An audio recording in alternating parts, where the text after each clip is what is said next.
Hey guys, so I'm here to finally talk about Star Wars: The Last Jedi. I went and saw it last night.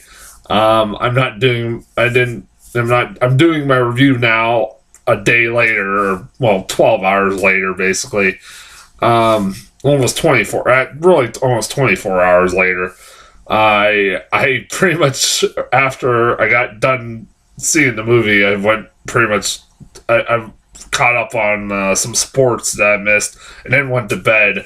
I was just too tired to go do a review. I apologize not doing it right after I saw the movie, but the movie's still goddamn fresh in my mind. I've been talking about it nonstop since I've seen it. So yeah, this is a movie that I like everybody, I've been looking forward to. I've said this in my reviews for Force Awakens and Rogue One. I'm a huge Star Wars fan. I'm not like a diehard nerd or anything like that, but I love the fucking series. I always have. I've seen every one of them in the theater. My first introduction was the special editions, and ever since then I've loved these films.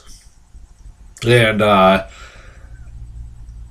yeah, I was really highly looking forward to this, like everybody else was, and I went to the theaters last night knowing that the weather's been I live in Ohio, and the weather's kind of been shit lately.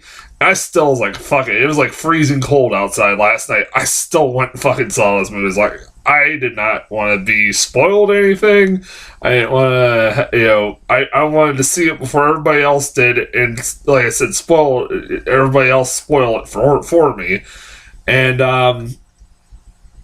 how did I like it?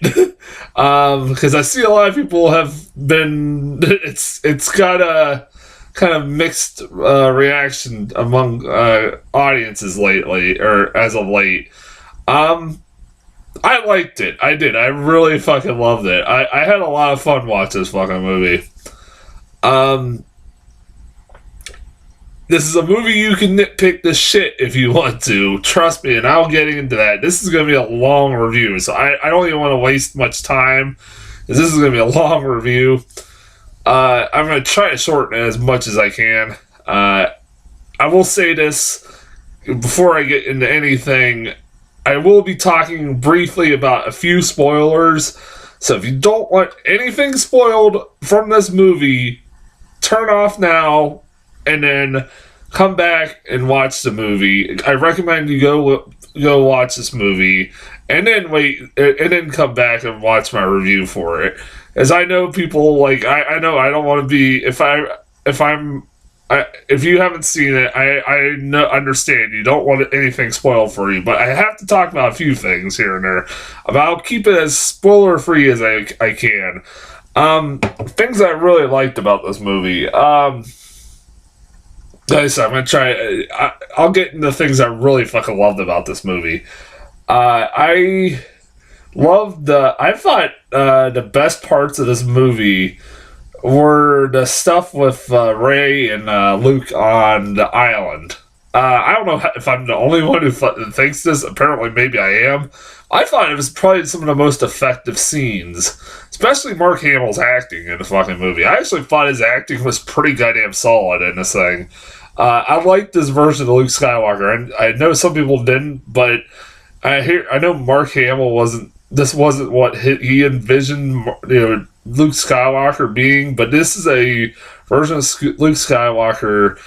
They could have went the easy route and made him like a new form of version of Yoda, and that he's like the Jedi master that's training a new apprentice in Rey, and he's the wise one, and he could have been the new Yoda. But no, they don't go that route. He is my favorite.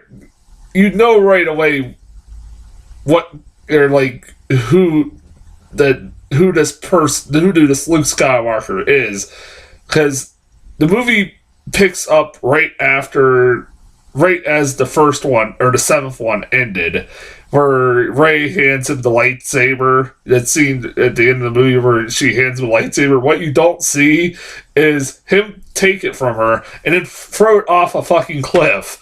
That was fucking hilarious. That got the biggest reaction out of anybody.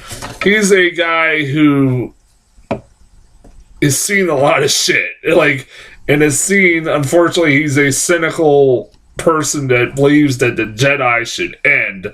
I could see why some people are not happy with this version of Luke Skywalker, but it was different. It was kind of unique. Like, at least they went in a different direction with his character than just a wise old Jedi master that, like, is just copying Yoda. Like, he could have just went that route, and they didn't. I'll give this movie a hell lot of credit. Like, one of the biggest complaints, and some of the complaints I had with Force Awakens, is that it copied a lot of the story elements from New Hope, pretty much almost from scene to scene, almost in a lot of ways. But this movie doesn't do that. It doesn't. It's not like an exact replica of like Empire Strikes Back. It tries to be its own thing, and I give the movie fucking props. Like I said, I thought the stuff on the island was fucking fantastic. I thought it was great. Like I said, Mark Hamill's performance was great. Everybody's performances are great in this movie. Adam Driver, I've been a fan of him as Kylo Ren ever since the first or the seventh one or Force Awakens, and he's great in this movie. He's like a conflicted. He shows a lot of like the confliction that he's showing throughout this movie about whether he wants to be good or bad. It's like you don't know which directions he's going. Only towards the end was where I kind of had problems where they kind of went with his character, but I'm not going to get into spoilers. But because I felt like the where they went with his character towards the end was only because they still had one more movie to go. But I liked it. I liked his performance in this movie. Like I said, I liked Rey. As far as the new people in this movie, Benicio del Toro was the one that stood out the most. It was like, that is a character I hope fucking comes back. I don't know. His character, he's basically, the best way to describe it is like, if Poe Dameron is supposed to be, because it's obviously the character of Poe Dameron's is supposed to be the new Han Solo. And I love Oscar Isaac. He pulls it off very well, and he has a lot of really cool fucking moments in this movie. I love it. I loved his character. I still love his character from in this movie too, like I did in the Force Awakens. But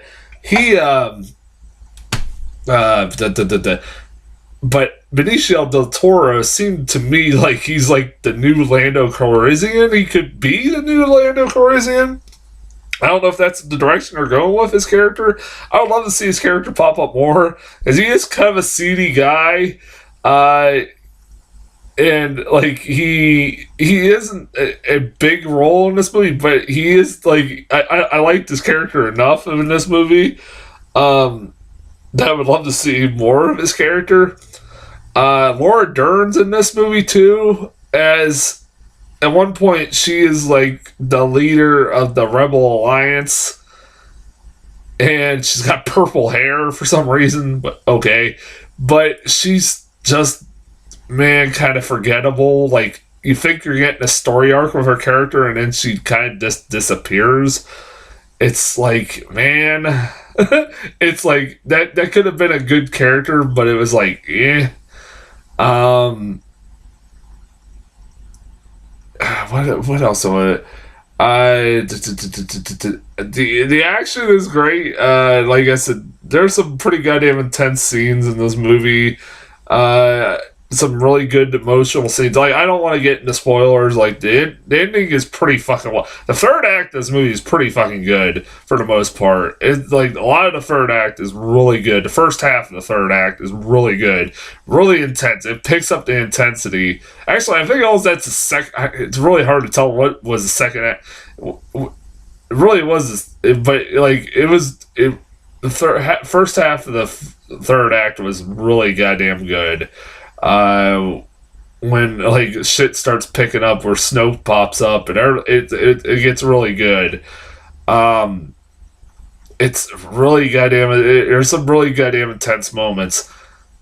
Well, like this is a movie. It's really hard to talk about because there's like, was positive. Like it's a really good movie. Like it's a damn good movie. I recommend checking it out.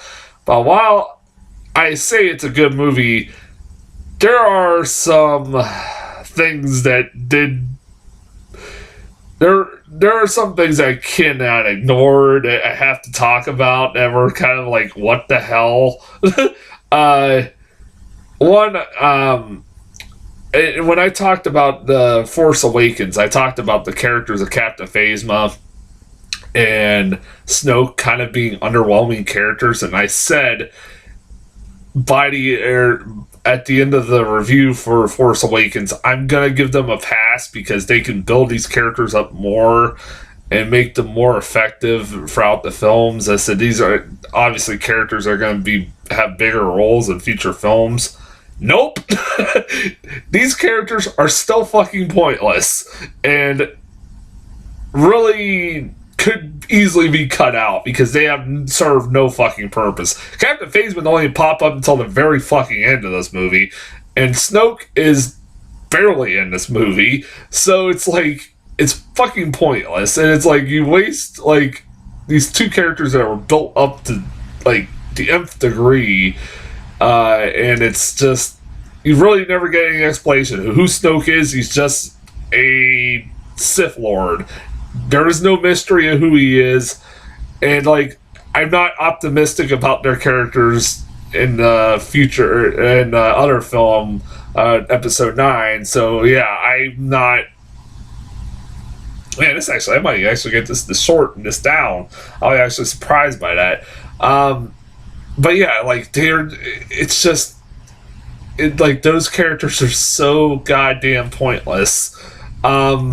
The last half hour of this movie, I don't know if I'm the only person who also thought this. The last half hour of this movie could have been cut because this movie is fucking long. It is long. I've seen a lot of people that are just like reviewers that are just plain out exhausted after the movie and trying to review it. That's why I didn't review this movie. And one of the reasons why I didn't review this movie right off after seeing it, because I was fucking exhausted. It is like I said on Facebook after I saw this movie, I said I have nothing but good things to say about this movie, but I will say, like I said with Blade Runner 2049, it felt like I was in the movie theater for fucking days with this movie. Like I said, I still liked it, but I mean, like I said, Jesus Christ, I think more of this movie than Blade Runner 2049, and that's saying something because that movie was longer than this one. Because the last half hour of this fucking movie could have, in my opinion, I don't know if I'm the only person who thought this. I saw the review that actually said this, like the hour and 40 minutes into this movie, this movie could have been an hour and 40 minutes, and it could have been just as fine as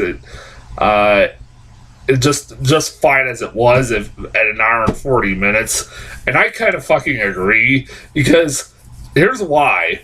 Because about an hour and 50 minutes into this movie, it was like reaching like a kind of peaking point, to the point that I was like, okay, it seems like they're wrapping things up. as like, man, this movie should be over pretty quickly here shortly. I looked at my fucking clock, and I still have 30-40 minutes left in this movie. I said, how? I was like, how is that possible? I was like, okay, they gotta find something to fill time. And really, I don't think you needed to make this movie 30 or 40 minutes longer, because you could have easily cut down to 30 or 40 minutes a little bit shorter, made it a little bit shorter than it was, and it would have been perfectly fine. Hell, you could save a lot of the stuff at the last half hour for the last movie. I felt like for majority of the last half of this movie, I felt like they blew their load a little too fucking much. they slowly but surely realized, oh shit, we gotta fucking we gotta make another one. We gotta make room for another one. We gotta give people a reason to go see another one. So, I mean, I was like, what the hell? Tell me in the comments if I'm the only one who thought this. But, like I said, I'm saying this, I want everybody to know, I still really fucking love this movie. I was entertained. I had a blast. But like I said, this is a movie that doesn't have its, like, is not flawless, alright? But, well, also, those are things that just kind of, like, bug me or whatever. I want to talk about the things that, before I finish this review up, I do want to talk about, this is going to be getting the spoilers. A few moments in this movie that made me, 2 moments in this movie that made me go, what the hell? Because there are some really crazy moments in this movie, including Luke milking a cow, those fucking pog things. If people were worried that they're going to be like Jar Jar Binks or anything, they're not.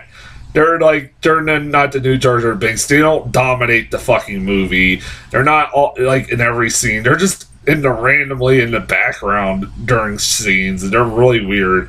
They didn't really need to exist, but it was like they were there just to interact with Chewbacca and have Chewbacca give Chewbacca something to do.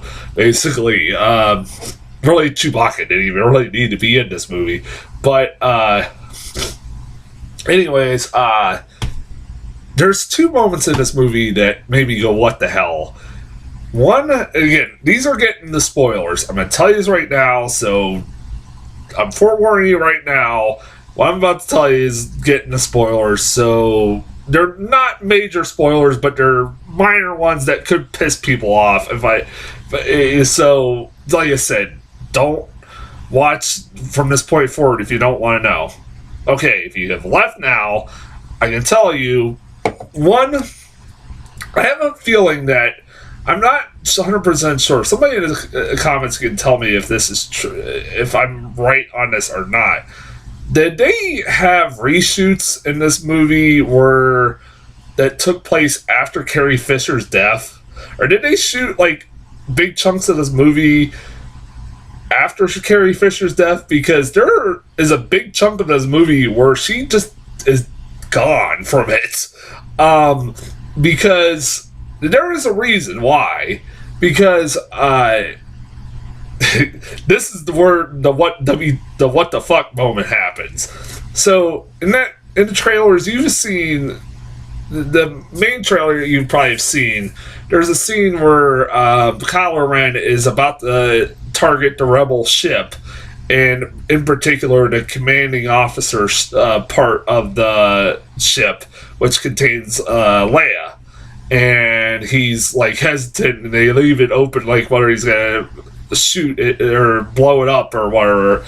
And what ends up happening is he doesn't blow it up, but another, like, TIE fighter or something like that blows it up, and it ends up killing, like, all the generals in the fucking Resistance, and ends up even including General Akbar, who's just randomly mentioned, like, as an afterthought. Like, fuck you, it's a General Akbar. You didn't even get to say it's a trap or anything like that. Fucking everybody loves that General Akbar. But anyways, Leia is basically blown out into space. And so I was like, wow, that was kind of anticlimactic. They just kind of killed her off, like, very just randomly, and it didn't feel like it had any oomph to it. But then the next thing you know, they show a shot of her floating in space, obviously dying from what any normal person would be doing, is dying in the middle of vastness of space. But no, even I think it shows her, like, freezing, like, everything else, like, but no, she's not dying. She fucking flies through space like fucking Superman. I've heard people even mention that. I was like, I'm not making this up. She flies through space back into the Resistance ship and collapses onto the floor and goes into a coma. And that's why she isn't in half of this fucking movie. I am not making that up. I understand she's a Skywalker, she has the Force, but when the fuck did she ever have that ability? I have no idea when the hell she had the ability to fly. Hell, that could have solved a lot of problems. But it's like, what the hell? What the hell? What? That's like, that was a giant what the hell moment. That was like, I was like, that was weird. I was like, but it was like, let me say this before I forget. Carrie Fisher's performance is great in this movie. It's going to be weird to see how they explain her absence in the next movie, because how this movie ends, you kind of feel like she would have had a big role in episode 9, and it's going to be interesting how they write her off, how they fix that, like how they're able to even do episode 9 without her. She's great in this movie. I want to say rest in peace, Carrie Fisher. It was great to see her in her last role. So damn sad we lost her. And then the other what the hell moment is, guess who pops up in this fucking movie? What cameo happens in this movie? I'm gonna give you a couple seconds to guess if you don't know. Yoda. Yoda pops up in this movie. And one of those, I was like, well, that's cool. Like, normally you go, oh, that's cool. And it's actually a really good scene where Luke is all alone on the island. Or Luke is alone by himself on the island. And he's having a moment of, doubt and, having a moment of guilt and feeling a lot of emotions. And the spirit of Yoda comes to him. And it's voiced by the same guy who's done Yoda, I think, this whole time. And what the hell for me as far anything, even though it was cool to see Yoda on screen again, because I love Yoda, was the fact that when you first see him, I don't know if I'm the only one who thought this, he looked like a fucking cartoon. It was like the effects in Rogue One where they had a young Carrie Fisher. It just looked uncanny valley-like. It did not look right. Like, it fucking looked too goddamn cartoony. And then other shots in the same scene with Yoda and Luke Skywalker, and other shots, it looked really good. Like, the effects looked really good. I was told that it was all done with puppets, which is awesome. Which is what Yoda was originally. It was just a green puppet. Well, really kind of looked, I don't know if I'm the only one who was like, it kind of looked a little weird. Like, that was what the hell, but the biggest what the hell was Carrie Fisher flying for space. That was fucking weird. But Yoda was just like, what the heck? I thought it would have looked a little bit, I don't know if I'm the only one who thought it didn't look right at first, but they did fix it later on, later on in the scene. As the scene went on, the effect got a lot better. Like I said, I recommend this movie. It sounds like, again, I'm just bitching about this movie more than I am. No, I'm not. Like I said, I still had fun. I'm just pointing out, like, this movie isn't exactly flawless, but it's still fun. You can still have fun with it. It's a movie that the flaws didn't bother me as much as apparently the rest of the internet. Apparently there's some people on the fucking internet are really pissed about this movie. There's nothing really fucking... Like, I know people pissed about Luke. Why the hell? They did a pretty good damn... Like, it was a different portrayal of Luke than we've ever seen done before. At least they gave us something different. Why give us the same shit over and over and over again? I don't want that. I want something different. Like I said, I recommend it. I highly recommend it. I'm sure you're probably gonna go see it anyways if you're watching this review. So, I don't think I have to tell you anyways. As far as trailers, I got fucking 24 minutes. Okay, Avengers: Infinity War. Fucking can't wait. It's we've been building. Every Marvel movie has building up to this point, and I mean, it's the biggest payoff. It's the payoff of 10 years of hard work. So let's see I hope it fucking pays off. It looks awesome. It looks dark as shit. I